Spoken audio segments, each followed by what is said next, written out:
ختم نبوت کے اعلان کے بعد اگر مگر کی گنجائش رہ جاتی ہے، اگر میرے بعد کوئی نبی ہوتا، جی اگر مگر اس لیے ہوتا ہے کہ سمجھانے کے لیے ہوتا ہے یہ، جیسا کہ بخاری مسلم میں حدیث ہے، علی کی میرے ساتھ وہی نسبت ہے جو ہارون کی موسیٰ کے ساتھ، مگر میرے بعد کوئی نبی نہیں، تو بتا دیا۔ قرآن میں موجود ہے، قل ان کان للرحمن ولد فانا اول العابدین، بالفرض اے نبی تم فرماؤ اگر رحمان کا کوئی بیٹا ہوتا تو میں اسے پوج رہا ہوتا۔ اب یہ اگر مگر کی ضرورت تھی جبکہ لم یلد ولم یولد نازل ہوا ہے پھکی۔ قل ان کان للرحمن ولد فانا اول العابدین، اے نبی تم فرماؤ اگر رحمان کا کوئی بیٹا ہوتا تو میں بھی اسے پوج رہا ہوتا، یعنی عیسیٰ ابن مریم بیٹے نہیں ہیں، تو یہ سمجھانے کے لیے ہوتا ہے۔ اسے کہا جاتا ہے تعلیق بالمحال، ایک محال چیز کے ذریعے مثال بیان کرنا۔ اسی کے تحت میں نے کہا تھا نا یارا کہ اگر قادیانی مجھے مسلمان مان لیں تو میں انہیں مسلمان کہہ دوں گا، لیکن یہ ہو نہیں نہ سکتا، جیسا کہ قرآن میں آیا کہ رحمان کا کوئی بیٹا ہوتا تو میں اسے پوج رہا ہوتا، یہ ہو نہیں نہ سکتا۔ اور یہ بات اس لیے کی جاتی ہے کہ جو ہمیں غلام احمد قادیانی کو دجال کہتے ہوئے بھی کہے کہ ہم مسلمان ہیں، تو اس کا مطلب ہے کہ وہ ہماری بات کے ساتھ ایگری کر رہا ہے کہ اس کا جو کلیم کیا ہوا شخص ہے وہ واقعی دجال ہے، کیونکہ نبی کا انکار کرنے والا کوئی مسلمان نہیں ہو سکتا۔ اسے تعلیق بالمحال کہا جاتا ہے، اور یہ ہمیشہ سے تعلیق بالمحال کے ذریعے سمجھانے کا سلسلہ قرآن میں، احادیث میں، فقہا کی کتابوں میں رہا ہے، لیکن صرف اس لیے کہ ان کے ناموں کے ساتھ انجینئر نہیں آتا تھا وہ بچ گئے۔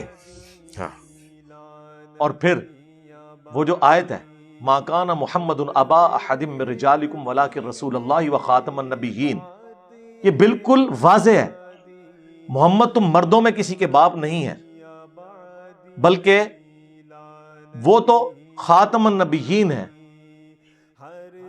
اللہ کے پیغمبر ہیں، اللہ کے رسول ہیں۔ یہ دونوں باتوں کو اللہ نے کیوں جوڑا ہے؟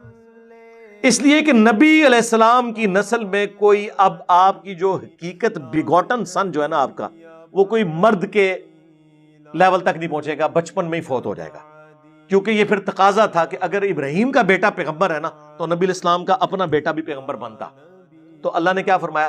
محمد تم مردوں میں سے کسی کے باپ نہیں، ان کا کوئی بچہ بھی مرد نہیں بنے گا۔ کیوں؟ وَلَٰكِن رسول اللہ و خاتم النبیین، چونکہ وہ رسول اور خاتم النبیین ہے، اس کا تقاضا یہ ہے۔ اور یہ جو میں تشریح کر رہا ہوں نا، یہ بخاری میں موجود ہے۔ عبداللہ ابن ابی اوفا سے پوچھا گیا آپ نے رسول اللہ کے بیٹے ابراہیم کو دیکھا تھا؟ انہوں نے کہا ہاں میں نے دیکھا تھا، وہ حضرت ماریہ قبطیہ سے پیدا ہوئے، بچپن ہی میں فوت ہو گئے، اگر وہ زندہ رہتے تو پیغمبر ہوتے۔ قادیانی کہتے ہیں دیکھیں اس سے پتہ چل گیا کہ نبوت جاری ہے۔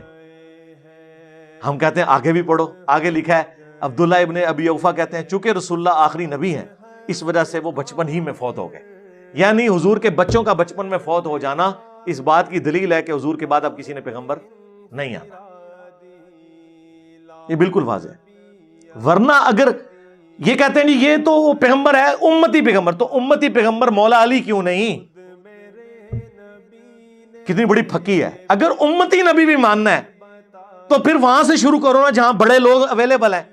بخاری میں ابو داؤد میں حدیث ہے اے اللہ ابراہیم اپنے دو بیٹوں اسماعیل اور اسحاق کو ان کلمات کے ذریعے تیری پناہ میں دیتے تھے، اور میں اپنے دو بیٹوں حسن و حسین کو ان کلمات کے ذریعے تیری پناہ میں دیتا ہوں اعیذکما بکلمات اللہ التامہ من کل شیطان وہامہ ومن کل عین لامہ۔ نبی علیہ السلام کیا فرما رہے ہیں؟ یہ حدیث بخاری میں بھی ہے، ابو داؤد میں بھی، کہ ابراہیم کے دو بیٹے اسماعیل اور اسحاق، اور میرے دو بیٹے کون؟ حسن اور حسین۔ کیا نسبت ہے؟ حسن و حسین اگر امتی نبی نہیں تو غلام احمد قادیانی دجال کہاں سے آ گیا؟ کتنی کمزور گراؤنڈ کے اوپر یہ قادیانی فرقہ کھڑا ہوا ہے۔ فرقہ میں اس پوائنٹ آف ویو سے کہہ رہا ہوں کہ یہ سنیوں سے نکلا ہے، اور اس سے بھی بڑھ کر ہمارے حنفی دیوبندی اور حنفی بریلوی بھائیوں میں سے نکلا ہوا ہے۔ ہاں، کیونکہ قادیانی بغیر رفع الیدین کے نماز پڑھتے ہیں۔ یہاں پہ کوئی بھی کتاب و سنت کے منہج پہ آئے نا تو کہتا ہے تو ان قریب قادیانی ہو جائے گا۔ ہاں، جڑا بخاری مسلم وچ رفع الیدین پڑھ کے رفع الیدین شروع کرے وہ قادیانی ہو جائے گا، تو جڑا شروع تو قادیانی والے طریقے تے نماز پڑھ رہا ہے وہ قادیانی نہیں ہوئے گا۔ جی قادیانیوں کے جائیں عبادت گاہ میں حنفیوں کی طرح نماز پڑھتے ہیں۔ We follow generally Imam Abu Hanifa's fatwa were very largely accepted by the Ummah, and unless we find reasons to disagree with him, we would generally follow the Fiqh Hanafiya. Investigate personally, directly, the the overbearing principle should be that you follow Hazrat Imam Abu Hanifa. This is the entire attitude of Jamaat Ahmadiyya. یار یہ کتنی بڑی بات تھی.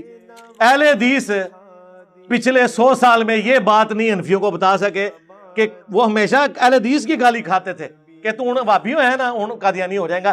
اہل حدیث اپنی عوام کو یہ نہیں بتا سکے کہ حنفیوں کی طرح نماز پڑھتے ہیں قادیانی. انہوں نے اگے دین دا کے کام کرنا سی.